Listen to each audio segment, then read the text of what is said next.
was eaten by a demon. My dad always brought gifts home for me when he went on trips to other countries. I was obsessed with rocks, so he brought home what he thought was a rock from Paris. It was actually a smooth, circular-shaped bone. Ever since he brought it home, he's been tormented. It throws him down the stairs, rips him out of bed.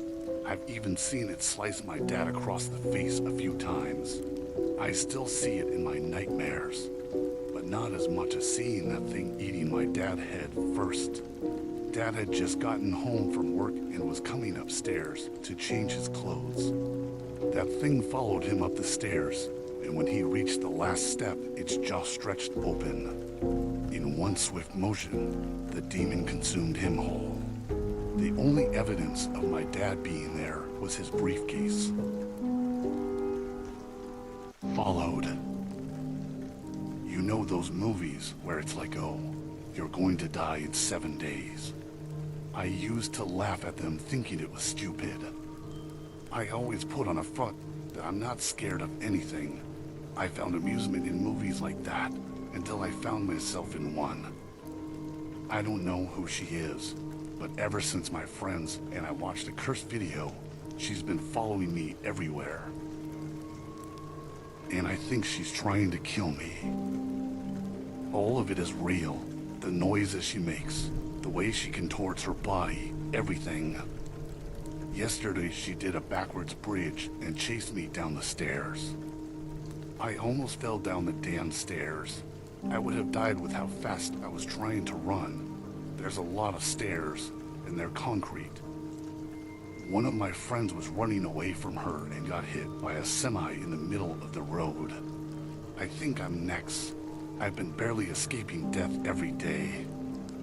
Another one of my friends saw her and tripped with his shaving razor, and the blade hit his neck just right and cut his artery. He bled out in minutes. Almost all of my friends died horrific deaths. And it's all because of that video that none of us believed. Chosen. Where I live, children aren't allowed to be outside when the sun begins to go down. For their safety, the city enacted a law that mandates anyone under the age of 18 to be at home after 7 o'clock. Nobody is your friend. You can't trust anyone. You can't befriend anyone. You have to focus on survival every single day. You never know what day you'll be chosen, or who it will be that chooses you. Between the local crime rates to the secretive cult-like groups, I don't know which is more dangerous. People go missing every day. They hug their families and walk out their front door just to never be seen again. Your age doesn't matter. Men, women, children, everyone goes missing eventually, but all of us are stuck here. Why are we stuck here, you ask?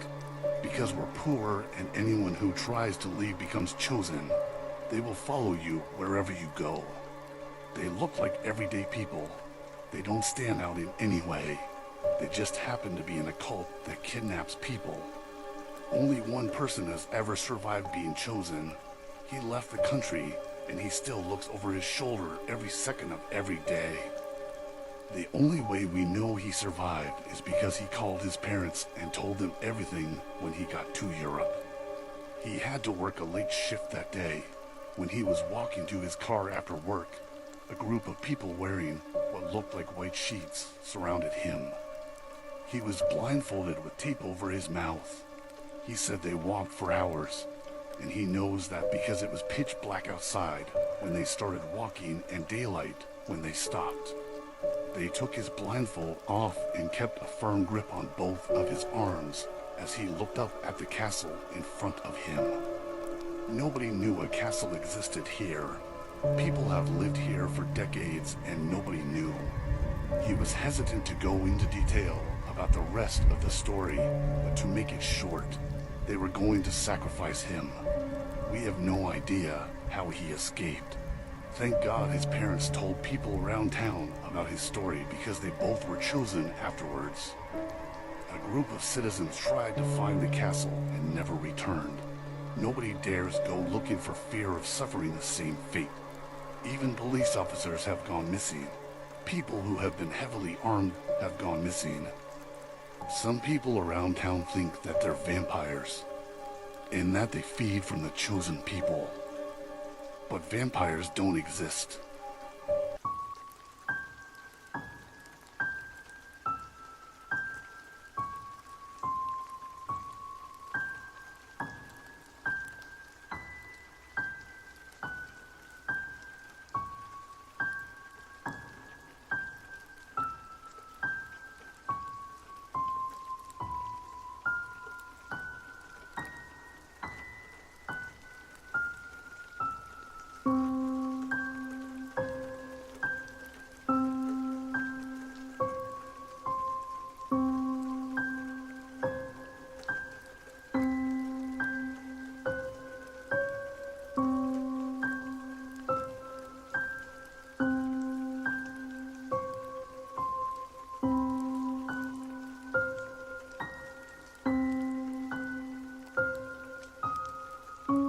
Stretch. Every night I have the same dream. There's a man in a cloak standing over me, and it feels so real. He stares at me as he slowly reaches his hands to his face. Hooking his fingers in his cheeks, he starts stretching his skin until it rips. The worst part is that he smiles while he does it. I can't wake up until he reaches for my face. The woman under the bed. Has your child ever told you that something was under their bed? If the answer is yes, there's a chance that it might not be your imagination. When I was a kid, my biggest fear was for something to be under my bed at night. I would obsess over this fear to the point where my parents had to check under my bed every night. It made me feel safe, until one night I would never feel safe again. I was almost asleep, drifting in and out of consciousness when I noticed the sensation of being watched. I was terrified of the dark, so I kept my eyes closed tight and tried to ignore the feeling. Without warning, a cold, bony hand latched onto my arm. My eyes flew open, and that's when I saw her. My scream summoned my parents, and when they turned my light on, the woman was gone. You need to hide. That's not your mom. I was only 12 when my mom went missing, and I haven't been able to talk to anyone about it. The only person who knew what happened that day is my dad, but the day my mom went missing is the day he died. My mom always stayed late at work to give herself less work for the next day, so she came home a few hours after I would get home from school. When I got home that day, my mom's car was gone as usual. After the bus dropped me off, I went inside and went right to my bedroom to drop on my backpack. The house was silent, which was weird because my dad worked from home and it was a weekday. It was eerie, but I didn't think much of it. Maybe Dad was sick and took the day off so he could sleep. I sat on my bed and turned on my TV and Xbox. Right as I turned my game on, I heard a voice calling up the stairs. My mom was calling my name from downstairs. My first thoughts were, where's her car and where's Dad? On top of that, it was only 3 o'clock and she's supposed to be at work until 7 o'clock. I started thinking, was there a car accident? Was there a medical emergency? I started to get scared. I got up and started walking over to my door to open it. But right as I reached for the doorknob, an arm wrapped around my torso and another covered my mouth. Instinctively, I fought like hell against whoever was behind me until I got turned around and saw who had grabbed me. It was my mom. She spoke as quickly and as quietly as she could, and the last word she ever said to me was, "It tore your dad apart. He's still alive. You need to hide. I need to try to get to your dad. While I run, get under your bed. It looks and sounds just like me. Call 911 and don't come out no matter what you see or hear. Do you understand?" She was cut off by the loud creaking of the stairs. My mom and I looked at each other, and she simply nodded to me and pointed to my bed. I did as I was told. I dialed 911 and watched in horror from under my bed as my mom opened my door and ran right into that thing. It let out a high-pitched scream as it grabbed her and dragged her down the stairs. I was sobbing, but I stayed where I was until the police and ambulance came. The dispatcher heard the screams. The paramedics did everything they could to save my dad, but he was shredded from head to toe. Nobody ever found my mom. I'm now 34. That thing disappeared with my mom. I was an orphan. Their screams are echoing, and nobody can save them. I don't know what that thing is that took them, but it went through here, down the stairs, down into the darkness of the tunnels. When the generator fails, we are hunted. It's a nocturnal hunter with an insatiable appetite. We ran out of gasoline. We tried to rely on torches, but they stop burning when the creature is coming. It starts with the scratching of its long nails on the ground. Long, slow dragging. By the time you hear it, it's too late to run. It sees you, and its nails are sharpened. In seconds you'll be gone. Before you can run, its long nail goes through your chest or back and you're never seen again. The crunching of bones and screams of our friends echo through the corridors. The worst part is that these creatures are outside too, but they're different. I watched one of them drop from a tree and eat my best friend alive. They don't drag their victim away, they eat them head first right where they fall. And when their victim screams in pain, dozens more rush through the trees to share the meal. The dense trees around us cast dark shadows that the light barely penetrates. Bullets don't hurt them, and the sound attracts more of them. No matter where we go or what we do, we'll be eaten too. It's hiding in the trees. I just want to go home, but I'm scared to move. I don't know what it wants from me. It feels like it's been hunting me. I've gone hiking and camping my whole life. I didn't know that this might be the last time. It's hard to see it, but sometimes the light from the fire illuminates the trees. I can't tell if it has long fingers or if they're claws. It jumps from tree to tree making very little noise, but it's just enough to get my attention. Whenever I start falling asleep, it comes further down the trees almost like it's waiting. I'm so tired. My eyelids are so heavy by now that every blink feels like a challenge. I can hear it crawling down the trees, but I can't keep myself awake much longer. Maybe I won't feel anything. Sandman.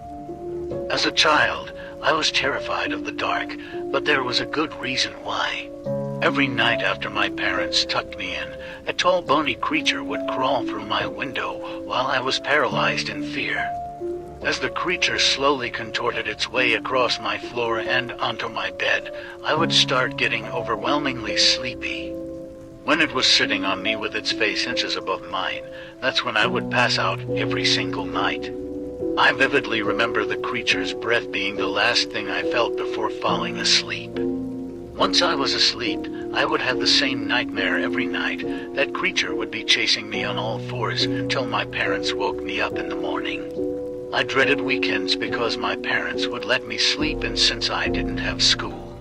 When I finally told them about the nightmares, all they did was take me to therapy. This continued until I was 18. It suddenly stopped. There's something in the lake and nobody believes me. Most of my senior class decided to go drinking by the lake the weekend before our graduation.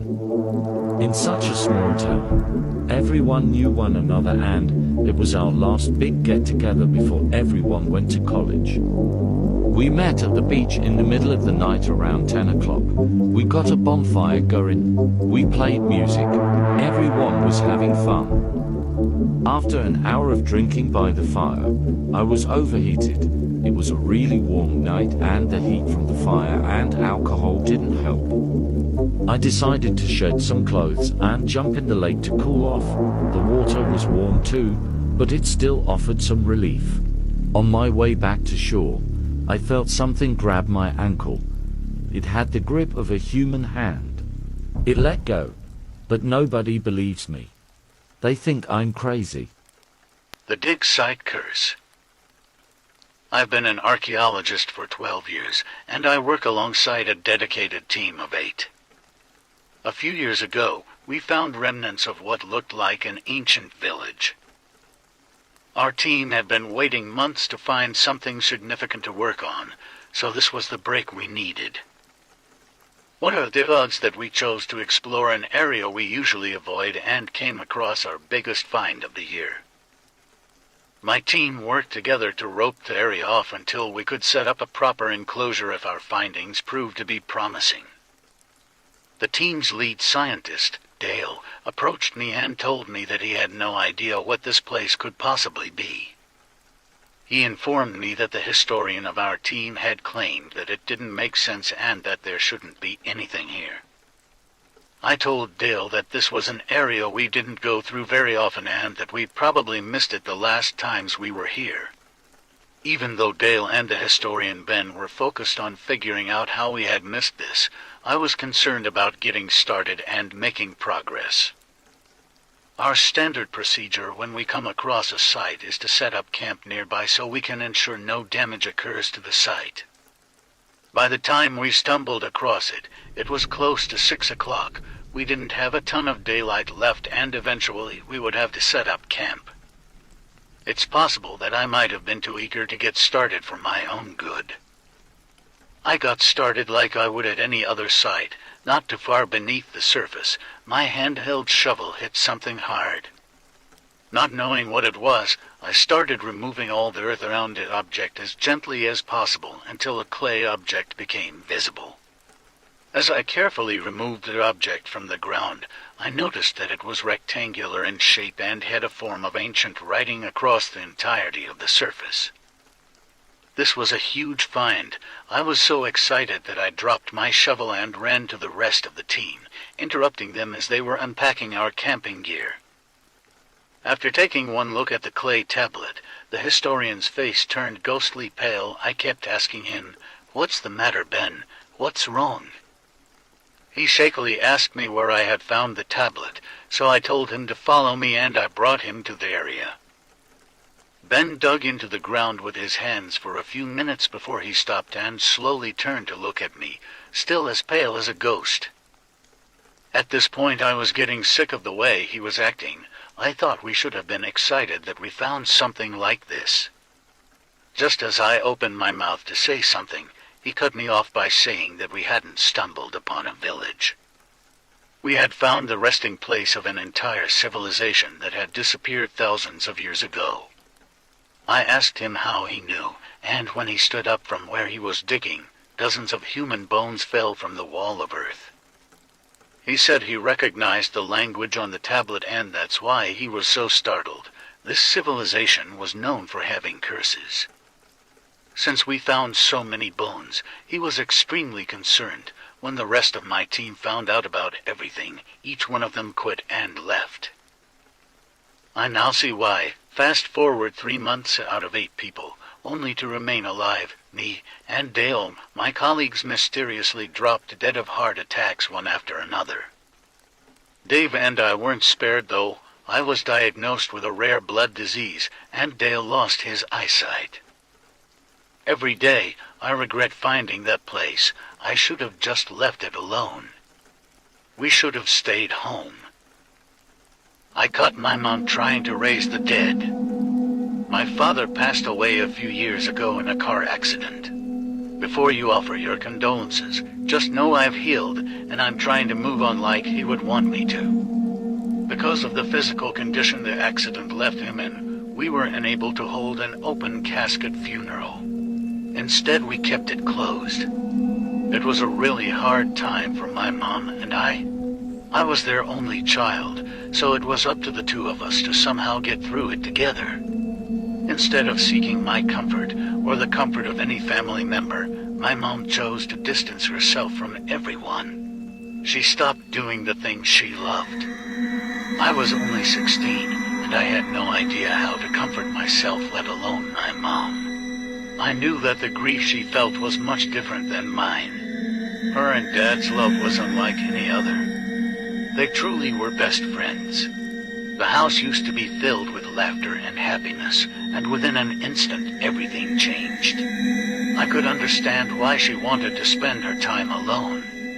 Every once in a while I would hear her crying from behind the door, and there was a couple times I tried to open it, but the door was locked. I decided to give her the space she clearly needed. Everyone grieves differently. My mom has always been a very strong woman, so it wasn't surprising that she chose to handle her emotions out of the sight of her son, who was also grieving. She probably felt that her child shouldn't have to comfort her. When I returned to school, I utilized my classes as a way to escape my emotions. Instead of thinking about how I was feeling, I hyper-fixated on the material. One evening I came home from school and noticed my mom wasn't home, which was odd because she never left her room. I checked the door to see if it was unlocked and found that it in fact was. Peeking inside, I saw a bunch of candles around the room. My mom never used candles because they were a fire hazard and my dad was a firefighter. This prompted me to fully open the door, and what I saw made me want to scream and cry, but also feel violently sick. She dug up my dad. At least I think it's my dad. Who else would my mother dig up from the cemetery? This was 2 weeks after his burial, and now he was sitting in my mother's room. I don't know when the hell she had the time to dig up a body without me knowing she was gone or that my deceased father was in our house, but she did. She couldn't have done it during the day for obvious reasons, and I'm usually up really late and only sleep a couple hours a night ever since Dad died, so please tell me how. What's worse is the fact that she had a cooler by my dad's body that had ice and organs that I'm hoping and assuming came from animals. She had numerous surgical instruments scattered across the room, and it slowly dawned on me what she was trying to do. This woman was trying to bring my deceased, mangled father to life by surgically putting animal parts in. I called the police and they searched for my mom for a few days before finding her wandering through the cemetery. When they interviewed her, she told them that the spirits told her that he would come to life if she sacrificed a pig and put its fresh organs in his body. She actually had a psychotic break. My mom hasn't been the same since. And honestly, neither have I. I got hired for a hospital security position, and there's something severely wrong about this place. Almost every day I'm scheduled to work, there's an escaped patient or hostile family member that has to be taken care of before I can even clock in. I understand that things happen and working a position like this can be chaotic, but there's been 20 escaped patients in the 2 weeks I've worked here. 20 people within 14 days in a town with less than 2,000 residents. I'm not an expert, but it's hard for me to understand why that many people would want to escape life-saving medical care. And the extent the patients are willing to go to just to escape the hospital is more than disturbing.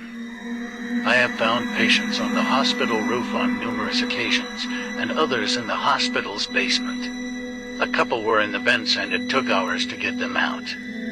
I could understand patients walking out if they didn't agree with the medical staff's opinions regarding their care, but why would anyone risk getting stuck in the vents? We're talking all ages from middle school children to the elderly. My very first day on the job was spent trying to unlodge a 98-year-old woman from the vents above the hospital's morgue. But just a couple hours after we safely got her out, I heard laughter coming from the pediatric stairwell.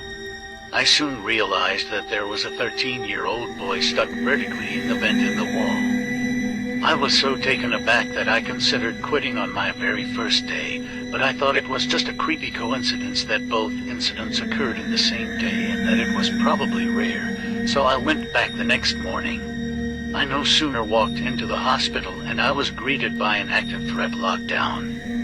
It turned out that this man's daughter was admitted into this hospital, and his wife never told him it was this hospital she was being brought to.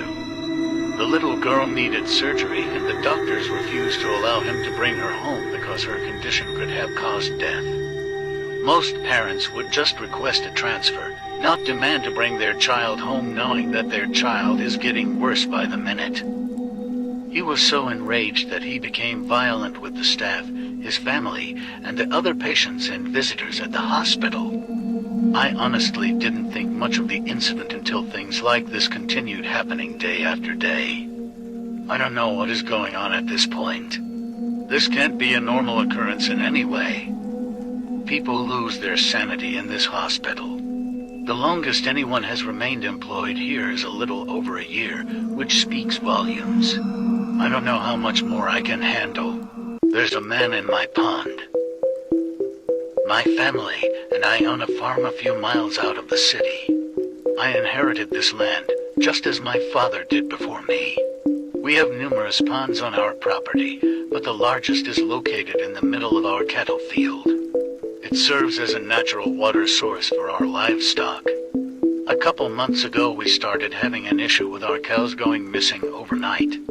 I assumed some predator was hauling them off for dinner. I tried placing traps in the areas where the fence didn't fully meet the ground, but that didn't help at all. Shortly after, I lost another. In an act of desperation, I started putting up trail cameras around the field, hoping that maybe I'll be able to figure out how predators were getting in, and furthermore getting my cows off the property. There's a decent-sized tree close to the pond, and I attached a trail camera to it since most of the herd congregates around their water source. What I caught on that camera isn't the predator anyone imagined. In the middle of the night, an old man's head emerged out of the middle of the pond. It sat there staring at my cows for almost a half hour before it shot out of the water, running on all fours after my livestock. It managed to catch one of them, and I was in utter shock when I saw it rip my cow apart and drag it into the pond. Once the cow was underwater, no part of it ever emerged to the surface again. Can someone please explain to me what I just saw? Something is in the sewer. Me and a few other guys were sent down to do some work in the sewer. This was our job. There was nothing out of the ordinary with this task. Just another day on the job. If you didn't know, parts of the sewer are like tunnels. That's the portion of the sewer we were sent to. As we traveled further away from the entrance, we knew something was wrong immediately. There shouldn't be blood in the sewers, and there was. A lot of it. All over the walls. We just looked at each other in silence for a minute before one of our guys headed back to the entrance to call the police. Being the brave and sometimes stupid people we were, the remainder of us pushed onwards in case someone was in need of help. The amount of blood we encountered was a telltale indication that whoever or whatever was injured was bleeding out. Raccoons don't bleed that much, and it wouldn't be smeared all over the walls. Clearly it wasn't normal. We continued on for what must have been 10 minutes before we found something. There was a body laying face down. From afar I could tell that it was the body of a woman. Her long blonde hair was matted and red from the pool of blood she laid in. At that moment I thanked God that our buddy was contacting law enforcement. That's the kind of sight that doesn't leave a person's mind. It burns itself into your memory and it haunts you. I shined my flashlight down the tunnel just to make sure there wasn't anyone hanging around that may have been responsible for the death of the woman in front of us. There was a shadow peering around the corner at the end of the tunnel. It came to a T shape and you could either go left or right. Whatever it was on the left side of the T. I saw its mouth open and a long tongue seemed to taste the air before it darted away. I don't know what it was, and I'm afraid to ask too many questions or go any further to find out. When the police arrived, our buddy brought them down the tunnel to the body. We gave them our statements and then left the sewer to let them do their investigation. When the official story came out with the details from the police, we found out that they found 3 more bodies further in the sewer, and a police officer is unaccounted for. They went into the sewer for the investigation and disappeared. The one thing that was never mentioned was the cause of death for any of the victims. They refused to release the information to the public. They haven't sent a search party to look for the missing officer either. I can't believe I survived. Something took over our plane and we went down. It happened so fast. We were halfway through our flight when we flew through what looked like a storm. When we broke through the clouds, the lightning was green. Not long after the murmurs of the other passengers began, I decided I should look out the window. That's when I saw it. I swear I saw a face in the green lightning, and it was staring at our plane. It only lasted for a moment before it disappeared, but I know I didn't imagine it. I exchanged a panicked look with the passengers beside me, and within an instant, the entire plane lost power. There was no lights. The masks didn't drop down. Nothing. And we started free falling. Nobody knew what was happening. We were in the dark both literally and figuratively. The lightning was flashing around us constantly, and it was actually blinding. The whole plane was lit up with a green glow that seemed to get brighter by the second.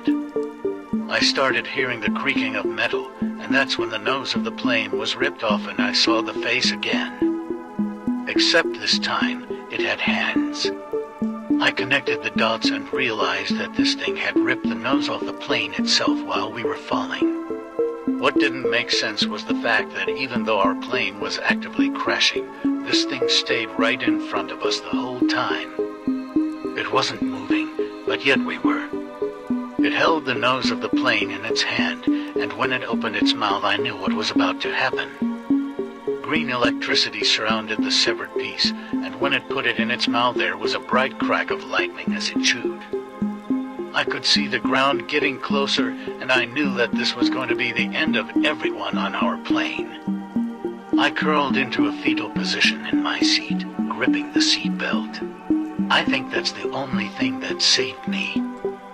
Those bright green hands ripped holes in the cabin of the plane, causing passengers to fly from the safety of the cabin. The only reason the suction didn't rip me from the plane was because of the way I wrapped my body around the seatbelt. I didn't dare move, but I turned my head to see my surroundings, and I saw through the hole that the wing of the plane was missing. I also noticed that I didn't see any other passengers around me whatsoever. I could see the green electricity wrapping around the body of the plane, and the next thing I knew, I almost flew from my seat as the cabin crashed into the ground. If I'm being honest, I was convinced that I was no longer living. Had the plane not been torn to pieces the way it had been, it would have exploded on impact. I was severely injured, but somehow I managed to unbuckle myself and get out of what was left of the plane. I was expecting to be struck down by lightning the second I emerged, but that didn't happen. When I looked up at the sky, I saw that horrifying face looking down at me, smiling before it disappeared. To this day, the pilot, flight attendants, and other passengers are unaccounted for. Everyone tells me that I had a panic attack and that I hallucinated the face because of the traumatic event I went through. However, that would be impossible considering that I saw it before we ever started crashing. I will never get on a plane again. I'm lucky to be alive. Sometimes I still see a crack of that green lightning and it horrifies me to my core. Something tells me that I wasn't meant to survive, and it's only a matter of time until it comes back to finish me off. Some say it's PTSD, but I know I'm right. I met a demon. I've explored haunted places since I was 15. However, I never thought that I'd work somewhere that was haunted. I don't think this place is haunted, though. Possessed would be a better word. Something about the air in this place is heavy. You never feel at ease here. One night after we closed, I went to the basement to shut off all the lights, and that's when I saw it. This thing was as tall as the ceiling, which I'll have you know are close to 10 feet tall. It had horns and stood on 2 hooves. I know it sounds cliche, but that's what I saw. Most of the time we see black dogs down here. I've never seen anything like that, and I don't know of anyone else who has. I'm convinced that I came face to face with a demon in that basement. Ironically enough, the security cameras cut out as I went down the stairs. How convenient. I've been sleepwalking since I was young. It got to the point that my parents had to lock the doors and windows with numerous locks so I wouldn't leave in the middle of the night. They tried putting bells above the doors and windows as well as on my ankles to try to prevent me from going missing while sleeping, but that didn't work very well. Half the time they didn't even hear the bells. They slept through basically anything. I can't count how many times I woke up in random places around the city completely alone and half naked in the dead of night. Law enforcement was constantly escorting me back home. My parents were on thin ice. The police were getting sick of having to look out for someone else's kid every single night. It didn't seem like they took the issue seriously. They did all these things to try to prevent my escape, but yet they never woke up to any noises whatsoever, and they would yell at me for it. It didn't take much longer before I was taken into the state's custody after the last incident where the police picked me up 5 miles out of town. An elderly gentleman had contacted law enforcement because he heard commotion on his front porch. When police arrived, lo and behold, it was me standing there sound asleep. When I was examined by a doctor, they came to the conclusion that I needed medicine to make the sleepwalking stop. But the medicine didn't do anything. The sleepwalking kept getting worse, and I'd be having nightmares while I was sleepwalking. My nightmares always consisted of me running away from something. It was all black with glowing white eyes. I assumed that was why they had found me so far out of town. I explained the nightmare to my doctor, and they decided to increase my dosage of medicine. Even after I told them that it was getting worse, they were convinced that they could fix it with a stronger dosage. This went on for months. They increased my dosage over and over again. They even tried numerous different medications, which I'm pretty sure you're not supposed to do one medicine right after another. I fully blame them for the final incident that occurred before I was locked away in solitary confinement in prison. I was having that same nightmare again, but something about it was different this time. The thing that was chasing me was actually gaining on me. For the first time, the entity caught me. It grabbed my shoulders and pulled me back, spinning me around to face it in the process. Its glowing white eyes stared right into mine, and everything went silent. I heard nothing, felt nothing. Granted, I was asleep, but it almost felt like I was trapped in my nightmare and couldn't wake up. I was fixated on the entity's eyes. When I finally woke up to a crime scene in my hospital room. There were bloody doctors and nurses around the room, and my hands and clothes were soaked in blood. I went into a cannibalistic psychosis while I was sleeping, and I literally tore the hospital staff apart with my hands and teeth. Now that I'm in prison, I haven't had any medications. I still sleepwalk, but I haven't seen the entity since then. Who knew that sleepwalking would send me to death row? Something is wrong with my dog. Ever since I let him in last night, he's been acting weird. He won't eat or drink, and he lays by the front door and won't move. If I go near him, he shows his teeth and growls at me. I haven't been able to leave my house all day. I can't get to the front door without having to pass him. I've never seen him act like this. I've had him since he was a puppy, and he's never done this. The only thing that has helped so far is giving him raw meat. He still won't let me get to the door, but I can get close enough to toss the meat between his paws. He's never bitten me before, but that could change today. I've been keeping an eye on him throughout the day, and there's been a couple of times when I caught him walking on his back legs. Each time he did that, He walked right over to the kitchen and stood there staring at me until I gave him a few pieces of meat. I couldn't help but notice how human his eyes seemed. I swear I was expecting him to start speaking English at any moment. Something about him just gave me the eeriest feeling, and I can't explain it. Is that really my dog? He never acted like that before, and I find it very hard to believe that he just magically became like this within 10 minutes of being outside. I decided to test something. I walked as close to the door as I dared and made direct eye contact with the dog. This might be the worst idea I've ever had. I swallowed hard and began contemplating what I wanted to say. After minutes of silence, I said, "I know you're not a dog." After that, it stood on its hind legs and began snarling as it ran after me, trying to catch me. That's when I started hearing a demonic laugh behind me, and when I looked back, I saw that the dog's eyes had doubled in size, and it had a horrifying smile on its face. It started developing human-like features. Its hind legs were now human legs, but it still had the torso of a dog. My hands were shaking as I kept running. I fumbled to grab my phone from my pocket, and I called 911 and told them that my dog was trying to kill me. I knew that I'd have to figure out how to survive until the cops came, so I unlatched the ceiling door and scrambled to the attic. I pulled the ladder and locked the hatch right before that thing was able to start climbing. After that, I pushed as many pieces of furniture over the hatch as I could to keep it from getting in. I know that you're not supposed to hang up, but I didn't want to make more noise than I already was, and they were already on their way, so I hung up the phone.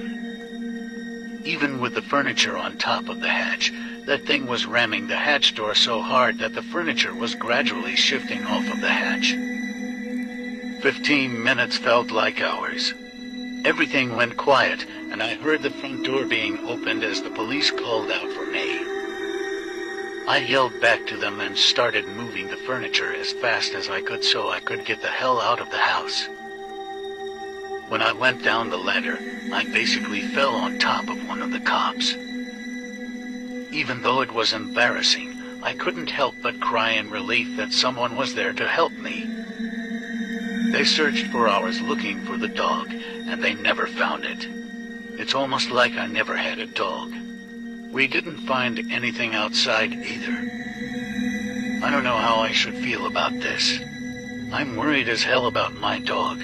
I don't even know if he's alive or dead somewhere. I'm horrified by the fact that what I thought was my dog morphed into a half-human.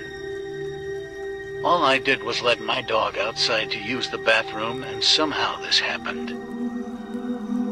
Ever since then, I've had an unexplained craving for raw meat. I'm terrified to find out what that means. Peeling apart. I was stationed overseas a couple years ago. In our free time, we did a lot of stupid things.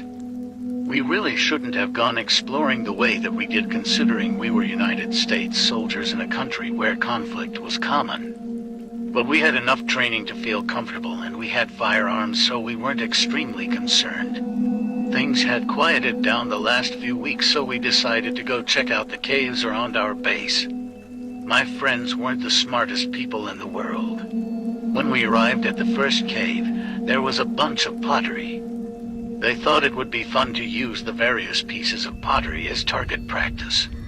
As the sound of gunfire and shattering pottery filled the cave, another sound caught my attention. My friends heard the noise too, and 3 of them decided to go deeper into the cave to check it out while the rest of us stayed back. When they had been gone for 15 minutes and the noise we heard hadn't stopped, we got extremely worried. It sounded like someone was pulling something apart. I don't know how to explain a noise like that. The best thing I can compare it to is pulling packaging tape off of the roll. When the rest of our group ventured deeper in search of our missing friends, we came across one of the most horrific scenes of our lives. The noise we were hearing were people in the cave who were tearing their own skin and flesh off. Some of them had full bones exposed. For some unexplainable reason, our friends had joined this group of people and they were behaving the exact same way. My friend Philip had ripped his own eyes out, and the optic nerves in both eye sockets were resting in the hollowed holes. Travis had cut his neck all the way around, and he was prying off his skin starting from the neck and working his way down. He was doing this all while bleeding profusely from his throat. When I laid my eyes on Liam, I let out a scream that echoed throughout the entire cave. He had cut his entire chest cavity open, broke his chest bone apart, and quite literally peeled his chest cavity open. All of his organs were exposed. His intestines were in his mouth. He was eating himself alive. My screams didn't bother any of these people at all. They just kept mutilating themselves. I tried to get their attention. All of us called out our friends' names, but it was like they didn't hear a single word we said to them. We retreated back to our base at record speeds, and we immediately went to our higher-ups to tell them what was happening in that cave. After that, it was never mentioned again. Every time I would try to ask anyone about the incident, they acted like they had no clue what I was talking about. No answers were ever given about why my friends did that to themselves, or who the other people in the cave were. However, whenever I'm assigned to patrol around the caves, I can still hear that peeling noise. It's as faint as a whisper, but it makes the hair on the back of my neck stand up. My son has been missing for 10 years. 10 years ago, my son and his friends went to go explore the abandoned house on the outskirts of town. He had always been interested in the paranormal, and I saw it as a sign of intelligence that most others didn't have. As a parent, I didn't want to push my child away from the things they were passionate about. He felt like he could help the spirits, and he knew about the reputation of the old house outside of town. Had I known that my son's passion would lead to him disappearing into thin air, I would have made different choices. The kids started streaming on Twitch like they always did when they reached their location. I was always supportive of my son, so I was watching their stream from home on our family television. I noticed that there was a lot of audio and video complications, so I commented in the chat that their stream was having issues. My son read the message and acknowledged the issues. He said, "Don't worry, Dad, I'll get it fixed." That was the last time I would hear my son speaking to me. The group spent a couple minutes trying to get everything straightened out so they could begin their investigation, but that's when I saw something that they couldn't. Standing behind them was one of the tallest shadows I had ever seen, at least 9 feet tall. I wanted to scream to the kids to run and get out of there as fast as they could, but my fear took away my ability to speak. The shadow loomed over them for 5 minutes, and the whole time I was unable to take my eyes off of the black holes that I soon realized were eye sockets. Then, a soft static noise began taking over their audio feed. It got louder and louder until eventually even the kids heard it. That's when my son turned around and finally saw what had been standing behind them, as did the others. Within seconds, my son's phone fell to the floor. After bouncing a couple of times, it landed with the screen up, still streaming. All that could be heard was complete silence, and there was no movement on the screen after that. I called the police and told them what I had just watched. They were skeptical and said that it was probably just a prank to get views, but they said they'd check it out anyway. A half hour later, I received a call back from the chief of police. He informed me that there was nobody there and that the only trace of the kids ever being there was my son's phone laying on the ground, face up, still streaming. That was 10 years ago.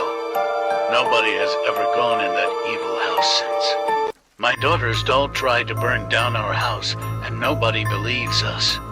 This thing won't go away. I've tried throwing it away, burning it. I even tried selling it, but the person who bought it passed away the same day. This isn't the first time this thing has tried to end us. The first time was the day after I bought it from my neighbor's estate sale. You probably won't believe me either, but this thing can walk, and it's smart.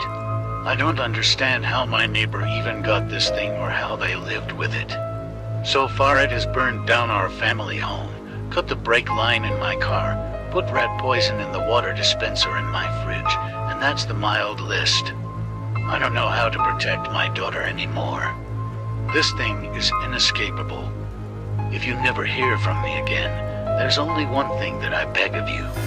Don't let anyone else buy that doll. It'll kill them. The Circus Clown by Haunted Frog. Growing up, circuses were common. Every year, our family as well as all the other families in the community would head down to the fairgrounds, and us kids would admire the size of the elephants and pet the camels. I know now that those people never should have had those animals, and that their treatment was actually rather cruel. But as a young child, that's an experience that you wouldn't get anywhere else. The zoo definitely did not allow children to ride on the backs of camels and elephants, and that's why I loved the circus so much. One year my family went to the circus, just like we did every year prior. The first thing that I noticed was that they had hired a new clown this year. Typically the circus had the same staff every year because there weren't many people that wanted a job like that, plus they made below minimum wage. But the elderly man that used to be their clown was perfectly fine with the low wages because he lived on disability from being a veteran, and he was only allowed to make so much money every month. Since we were yearly regulars, my family got to know the staff, and I saw that man as a grandfather figure. I always looked forward to seeing him because of his kindness and humor. Every year before we left, he would come find us and give our entire family some candy to share, and he always gave me a different balloon animal each year. Last year, he gave me a dog, and the year before that, he made me a giraffe. He practiced all year to make sure that he had a different animal to give me. I was disappointed that he wasn't there that year, but I figured if I was him I would be ready to move on to my retirement too. At least I assumed that was why he wasn't there. I truly didn't know, to be honest with you. It just seemed like an easy explanation given his age. As we walked past the new clown, I immediately felt uncomfortable. I had never met a clown that gave off such an unapproachable aura. My dad must have felt the negative energy radiating off of him as well, because as we walked past him he jokingly yet condescendingly muttered, "I bet we'll be falling out of our seats dying of laughter this year." My mom grabbed my hand and kept me at her side as we walked into the circus tent to purchase our tickets. She must have been uncomfortable too. My mom never grabbed my hand anymore. I was 14. Regardless, I was excited to see the lions, tigers, bears, and elephants, so I pulled my hand away and ran to our seats after our tickets had been purchased. Throughout the entire show, that clown stood in front of the tent's entrance, just staring at us. His arms were limp at his sides, and his head was cocked to the side. His stare was cold and almost lifeless. It wouldn't have been so creepy if he had his arms crossed, or if he showed any type of anger or emotions in general. But he didn't. I did my best to ignore him and enjoy the show. There were a couple of times that I couldn't help but look over at him, and each time we would make eye contact, which sent chills down my spine. My parents must have noticed his strange behavior as well, because I kept catching them looking over in his direction as well. When it came time for that creepy clown to put on his own performance, he sombered into the spotlight and stood there silently for a couple moments. It was one of the weirdest things I have ever seen in my life. The crowd was murmuring about how strange this guy acted, and frankly, they seemed to be appalled by him. After a few long moments of silence, he pulled out a balloon and an air pump. He blew up the balloon and began twisting it as if he was making a balloon animal, but instead he made a stick man. Once again, his ice-cold eyes locked onto me. He started squeezing the stick figure as hard as he could until the sound of the balloon popping echoed through the tent. This guy horrified me more than anything in my life, and I'd been through quite a bit. I don't think it was the act of popping the balloon that got to me. It was the fact that I knew what my dad had said when we walked by, and now he seemed to be fixated on my entire family. Out of everyone in the crowd he could choose to stare at, he chose to keep his focus on my family and I the entire time. I needed a break. I couldn't handle being stared at by that guy anymore. I told my mom I was going to use the restroom and that I would be right back. I proceeded to exit the tent and make my way to the bathrooms outside, happy to have a moment to breathe and get away from the freak inside. As I opened the door to the bathroom, I stopped dead in my tracks. I could feel the steady stream running down my leg, but I couldn't help it. In front of me laid a middle-aged man, bloody and lifeless with his throat cut open. I screamed at the top of my lungs and caught the attention of the ticket attendant that had sold us our tickets. She came rushing over to me, and when she saw what was in that bathroom, she almost became physically sick. Immediately, she ran inside the tent to call the authorities and evacuate the guests out of the tent to a safe area. Before I knew it, a stampede of people came barreling out of the tent towards me. I looked for my parents, but it was impossible for me to see through a crowd of well over 100 people. My panic grew as I thought to myself that my parents could be in danger. Much to my relief, my parents eventually emerged from the crowd and made a beeline straight for me. Soon, the entire area was swarmed with law enforcement and crime scene investigators. As far as anyone knew, there was only one victim, and that was the man I had found in the bathroom. However, after a thorough search, law enforcement found 7 more victims. Each one of them had their necks cut, and a balloon was drawn with blood on their foreheads. The police were asking everyone if they had any leads on suspicious or confrontational individuals, as they tried to paint a picture of who could have done this. We weren't the only people to tell the police about the new clown that had been there this year. As a matter of fact, there was over 100 reports claiming the same thing. Strangely enough though, the police never found the clown when they conducted their search. They ran the name that the clown had given his employer at the circus, but they couldn't find him in any database. The man didn't exist. Police believe that the man gave them a false name, and that he was likely an active serial killer on the loose. 8 victims at one crime scene, let alone a bustling community event, was not normal compared to the murder cases they usually handle. These people were hunted. The killer waited for the right moment when these people were alone and vulnerable, and that's when they attacked the victims. The bloody knife used to end these people's existence was found under the rug directly in front of the entrance to the tent, right where the clown had been standing. Now, I can't prove for certain that it was the clown that did this. However, he is the only person that wasn't at the scene when the police arrived. Every person that attended the circus that night had their fingerprints taken and ran against the prints found on the knife handle. Not a single audience member or employee was a match. The clown was the only person that wasn't fingerprinted. I truly believe that my family and I could have been murdered by a serial killer that day. Even a harmless day of fun at the local circus could cost you your life. My Tinder date tried to kill me. When I moved to Chicago, I was starting a new life. I had just ended a 6-year relationship before I moved, and I was ready to get out and meet people again. I had never used Tinder, but some of my friends told me I should give it a try. They helped me create a profile, and over the next few days I made a match. His name was Ethan, and he was gorgeous. Ethan and I started talking all day every day for weeks before we met. He was an executive at a prestigious business in Chicago, and it was hard to believe that a guy like him was interested in some girl that lived in a studio apartment. All of it felt like a fairy tale. When he finally asked me to go to dinner with him, I felt like I was on top of the world. The diner we chose to meet at was beautiful.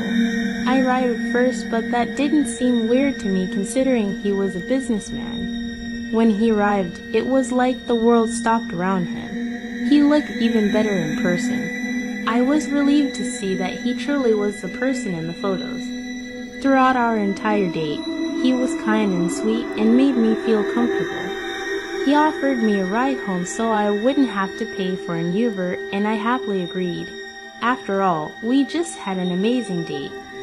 I even decided to let him come in and see my tiny little apartment when we got there. Shortly after being alone in my apartment with him, that's when his entire personality changed. So, you live alone, right? Does that ever make you feel unsafe? I mean, you just moved here. Who would find you if something happened? I was kind of shocked with that question. It was valid, but it made me realize he was right. It's not like I talk to my friends and family every single day, and I literally just started my job. As my mind started racing, I suddenly felt something around my neck. All this time, he had rope in his suit pocket, and he was going to end me. For a moment, flashes of our date went through my mind, and I questioned how it was possible for him to do something like this. He seemed so perfect, and now I might die. If it hadn't been for the maintenance men knocking on the door, he would have succeeded, but I think it startled him. Someone was watching over me that day. There was a gas leak, and the maintenance men knew that I was home because I passed him in the hallway with Ethan. When he knocked, Ethan eased up just enough for me to yell out for help. That's when the door was unlocked and the police and firefighters entered my apartment. Ethan was arrested and I was treated at a nearby hospital. After he was taken into custody, the police searched through his social media apps. They found that he had gone on dates with over 20 other girls who had recently moved to the area, and all of them were missing persons cases. After extensive interrogation, Ethan confessed to murdering 49 girls ranging from 18 to 26 years old. He gave all of them the same story he gave me, that he was a successful businessman. That's how he snared his victims. He made them feel special. He chose girls that were young and impressionable. Although he only confessed to 49 murders, the police found many other cases that are exactly alike, and they suspect that there's more. I will never trust anyone the same ever again. I've since been packing up to move back in with my parents. There's a monster in the water, and I'm its prey. I catalog shipwrecks for a living. I've been on hundreds of dives in numerous locations. This dive is different. Nobody has ever had a successful dive in this location. We thought maybe there were sharks in the area, or something that made all the other teams abandon the dive. When we were 140 feet below the surface, it was pitch black. Our flashlights barely did anything. We still had another 30 feet to go to reach the wreck, and for the first time in my career, I was truly nervous. We usually didn't go this deep simply because if there was a major malfunction, we'd be too deep to be saved. It's not like we could rush to the surface either. We would need decompression breaks. If we didn't take those breaks, we'd likely die before we ever got to the surface. Of course I'd be nervous. We also had no idea what scared the other teams away. There's no way we would see a shark down here. We managed to locate the wreck, and we had been taking footage of it for 10 minutes or so when we noticed something. Something disturbed the sediment on the ocean floor, and we had no idea what, but it had to have been large. My dive partners and I looked at each other in a slight panic. Suddenly, one of my partners was grabbed by something, and he disappeared into the darkness. Now the panic increased. My other partner and I started swimming towards the surface, and we could hear something moving around us. In her panic, my partner went too far. She didn't take a break. As I watched her limp body begin to sink, she too was taken away into the darkness. I had to stop. If I wanted any chance of survival, I had no choice. I was going through a lot of oxygen. I couldn't stop hyperventilating. I moved my flashlight around and below me, trying to see if I could get a visual of what the hell took my team. I swear to God I saw tentacles fly past me like some giant octopus was circling me. You might think it's a giant squid, but I beg to differ. I saw at least 40 tentacles. There's no living thing known to man that has that many. I started swimming towards my next stop. At any point, I could be grabbed like my partner.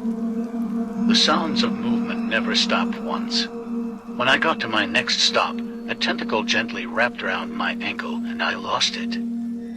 I decided to skip that break completely and I kept swimming to the next one. At this point, I was risking certain death trying to get away from this thing. I decided to make this break as short as possible in case it tried to grab me and pull me away this time. It's a good thing I cut it short because as I began swimming again, I looked down and saw what was coming for me. This thing was massive with glowing blue eyes. I knew I couldn't stop anymore. Either I was going to die from the bends, or I was going to be eaten by that thing. Or both. I watched the light from the surface get closer and closer, and I was expecting to die any second. Don't ask me how, but miraculously I managed to reach the surface and get onto the boat. The boat crew were pale and visibly terrified.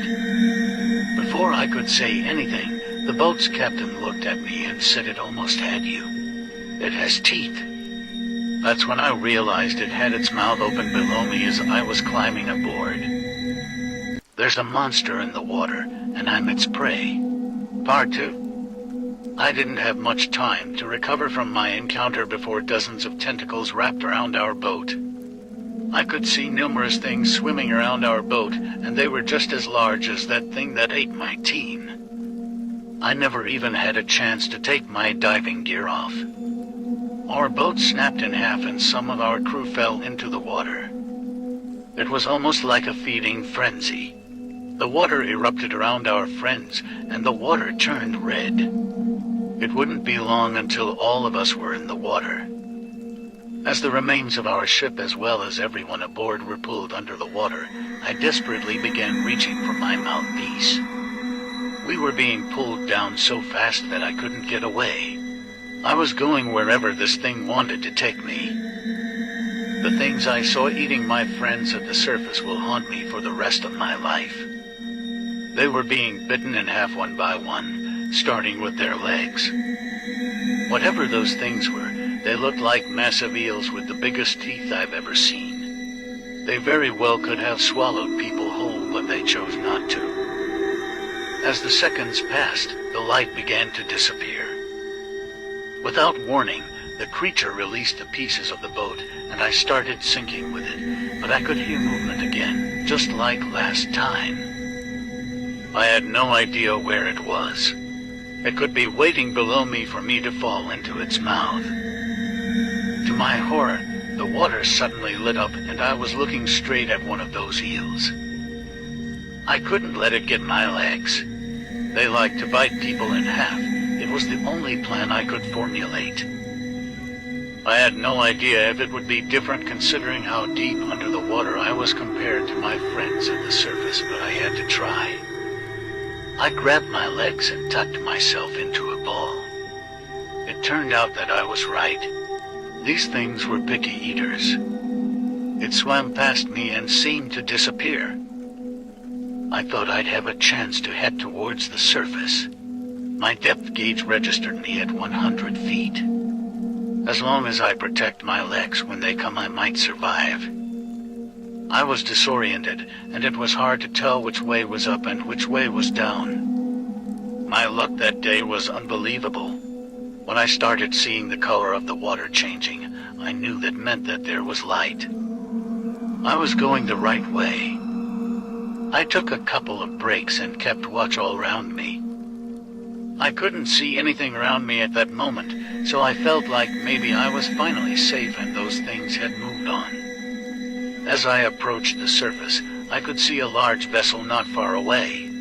I had to get to the surface so I could try to flag them down. I broke through the surface of the water and ripped my mouthpiece out. I then began waving my arms and screaming as loud as I could. When they changed the direction they were traveling, I knew that they had seen me. It felt like I was waiting for hours for the vessel to come close enough to drop a harness for me to put on that they would then reel in like a fishing line. I had put the vest on, and they started reeling me to safety when I felt a massive pain from my waist down. As I was pulled from the water, there were screams of horror from aboard the boat. It was then that I looked down and saw that I was missing the lower half of my body. I could hear my own blood falling from my torso into the water below, and the water was erupting again as those things swarmed. Once I was brought aboard, I realized that I had been rescued by the United States Navy. They had doctors aboard that immediately performed life-saving procedures. I survived, but without my legs. I've been in a wheelchair ever since. Aboard that ship, I was approached by an important-looking man with soulless eyes. The words he said to me, I haven't forgotten. You weren't supposed to be here. It's a good thing nobody will believe you, or I'd have to kill you.